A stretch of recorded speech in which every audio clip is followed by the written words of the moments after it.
Hello everyone, welcome to StraightA. Dawson back with another video here today, and we are finishing up the series hopefully in the next 2 days with the Tennessee Titans, predicting their stats for this next season. Pretty easy, pretty straightforward for the last two teams, not anything too out of the ordinary when it comes to predicting any of these teams. So we're going to get right to it.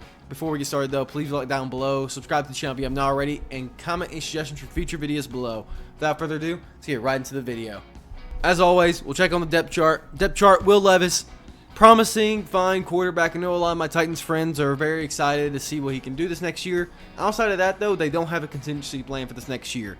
They have three receivers that are on the edge, near the end time of their career. Calvin Ridley still has a couple probably good years. Tyler Boyd probably still has a couple good years. DeAndre Hopkins, I think he's any season now could be his last at this point.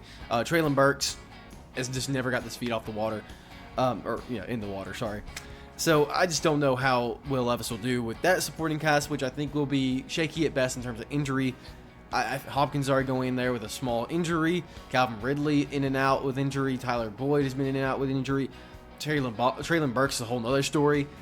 Between Will Levis's uncertainty and these three receivers and how up and down they can either be a really damn good receiver like DeAndre Hopkins was 1,000 yards last year. No doubt in that. Calvin Ridley, 1,000 yards last year. I just don't see Will Levis being the quarterback they need to actually boost them up in the proper rankings of receiving yards. That, and I just don't have the confidence that any of them will complete a full season. I just don't. I'm not predicting injury, but even if they do play, I just don't see Will Levis being the guy to throw them for 1,000 yards. Could you argue any of them for about 900 yards? I would okay be in a good agreement for that. But we'll see. Tony Pollard. Suitable running back, fine. He's going to be reliable. Tyjae Spears, I'm sure, is going to get a lot more love, too. So Tony P is basically just a downgraded Derrick Henry, which is not fair to him. You shouldn't compare him to Derrick Henry, but it's just that he is filling the role that Derrick Henry used to. So it's unfortunate. And Tony P has never been the most has never given the most productivity to his team in the past, like the Cowboys. And this O-line's not necessarily worse, but it's definitely not better. The run game, especially for the Titans, is going to be a little bit, janky because we don't see them competing with a lot of the teams they do in their schedule. So it's going to be up in the air where Tony P really falls. And I think Tyjae Spears is a very, very, exciting prospect to see on the field a lot more. So will Tony P actually get a lot of love? Maybe. We'll see as the time goes on. Okonkwo, I used to know how to say it. I learned it like the other day, and I just don't remember. Chioziem Okonkwo, sure, the tight end. Is again a reliable tight end. He'll do fine. O-line, J.C. Latham's probably, and Lloyd Cushenberry. This O-line's actually, I give them a lot of crap because like 2 years ago they were really bad, but in reality their O-line is actually pretty decent this year. So I'm not going to really go and crap on them too much. It's actually a good O-line. So Tony P and Tyjae Spears should actually have a little bit of fun behind this O-line. As for the D-line, outside of Jeffrey Simmons, I really just don't see a whole lot of productivity here. Maybe you can kind of crucify me there, but I just don't think that I see much from them this year. Their secondary, adding L'Jarius Sneed and Amani Hooker and Quandre Diggs, honestly, could be one of a better secondary that I'm going to give them credit for. But again, I just haven't seen a stellar season from them on their defensive side in a minute. Well, I shouldn't say stellar season because the previous coach has been really, really damn good with defenses. But it's a whole new coaching staff, so I have no idea where they're going to coming from with this. So I'm going to give the doubt to the outside of the benefit when it comes to this defense, just based on past performance with a better head coach. Well, I shouldn't say better, more proven head coach that's more defensive minded, and I just don't see much talent in terms of these players. And again, they have a very tough schedule, so it's going to be really hard for any of them to get a whole lot of numbers. But I could see the secondary actually doing damn well, probably even in the 15s interceptions, 15, 16, maybe 17. But I'm going to go on the lower end, kind of keep conservative with this team. I know all my Titans friends are going to be like, oh my gosh, you're fucking burying them. You're not giving them the credit they deserve. I don't think they deserve any credit. They have a hard fucking schedule, and their players are not the best. They have an unproven quarterback. Their wide receivers are not necessarily washed, but they're definitely getting there. And outside of that, Tyler Boyd will be a fun addition because I'm sure with the cycling of those three, at least one reliable receiver will always be there. So Will Levis does have that up his sleeve. Tony Pollard's a suitable running back. The O-line's getting better, and it's actually not damn bad. So I'm going to give the Titans a little bit of credit here. Looking at their stats from previous years, I mean, Will Levis, half a season, would have gotten 3,500 yards. Give him credit. Derrick Henry, not even going to look at that. Derrick Henry's Derrick Henry. DeAndre Hopkins, 1,000 yards. I don't know if I can give him that credit again, but he's there. And touchdowns, 8 interceptions, or 8 touchdowns, so like basically 16 to maybe 8 last year. Sure. And the O-line, again, while it showed 64, I think they did get significantly better this offseason for a little bit. Tony P, again, has put up barely over 1,000 yards the last 2 seasons. I just don't know if that will continue. 6 and 9. Nice. I just don't know if that will continue as well. It's just really too inconsistent. And Calvin Ridley, again, barely over 1,000 yards, 8 touchdowns. It's so much different change for this team. I just don't know if Calvin Ridley, DeAndre Hopkins will be as good of a duo as people are hoping they will be. I hope they will be. In all fairness to the Titans fans, and all fairness to the Titans team, this is a team that I guess I have an ingrained bias against, because I always see a lot of boost up from my friends of like, oh my gosh, Titans are going to do great. I'm sure they'll do fine. They'll do suitable. I don't think they're going to be contending for the #1 pick, but they are definitely not contending for the 32nd pick. So take that as you may. Titans fans, there's reasons to get excited here. I think Will Levis could be a long-term good prospect but I just don't see the supporting cast and his ability at this point to get him over the edge. If he does, I'd love to be proven wrong, especially with this team.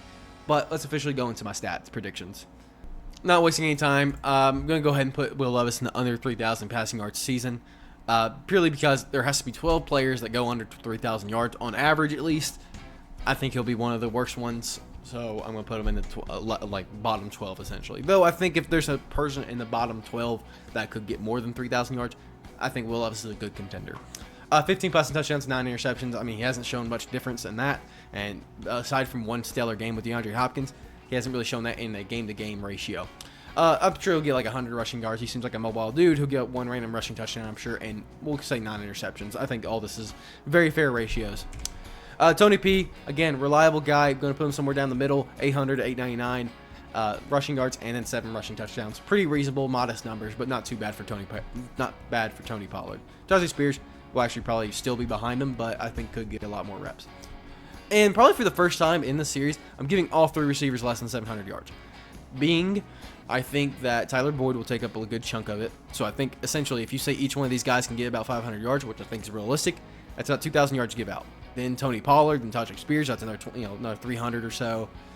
Plus, the random 150 times 3, like 450. So that's already 2,750 yards if you say less than 3,000. So I just don't see that, and I could see Calvin Ridley or DeAndre Hopkins getting barely over that, but I don't have any slots really above this anymore, aside from one, and that's saved for another receiver. I don't see much confidence in any of these players going for over 700. But again, one of them will probably get over it because that's just how the NFL works. Hopkins will probably get more receiving touchdowns. Ridley will probably get more yards. And Okonkwo will probably just be there to be a nice little reliable guy. I'm saying his name awfully wrong, but deal with it. O-line predictions, I'll go 30 to 40 sacks. I think they're a pretty good O-line. I think they'll do well in that defense. But I think their run game will probably be a little bit worse than what their sacks allowed will be. Sack predictions less than 34. Again, I don't see much stellarness from their defensive line, but it could pop off a little bit, but I don't definitely see above 40. Interception predictions, I'll go 11 to 13. Again, I'm being more modest here just because I think there's a lot of good players on the secondary, but I just don't know if it'll actually turn into practicality because I haven't seen it turn out into practicality. So high expectations, low predictions. We'll go with that.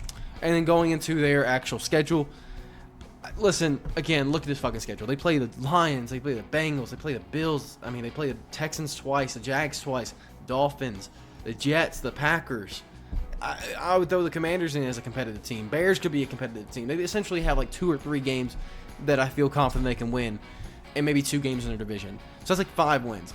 Now, granted, when looking at this, probably say they can go 7-10 as their ceiling. They fall in the 4 and 6 category because I see their floor being 5. Shoot me. I think the odds are better that they'll go 5 or 6 wins than 7 wins only. So I'm going to 4 and 6, I guess, or 7 or above wins, I should say. But 4 to 6 wins is where I see them capping out. I just don't see it happening. Again, they can pick up some wins in their division, so like 2 or 3 wins there. Patriots, possibly the Chargers, maybe a win against Commanders type deal. So it's like 5 or 6 wins already right there. So can they upset a couple of these teams? I'm sure, but I'm sure they could also lose against a couple of these teams that I mentioned as well. So toss up in there, and I'll be fine with it. But I'll say about 6 and 11 is where I think I see their predictions actually going. So hopefully you guys enjoyed the video, and hopefully no Titans fans burn me at the stake in the comments below. Without further ado, I'll see you guys in the next one.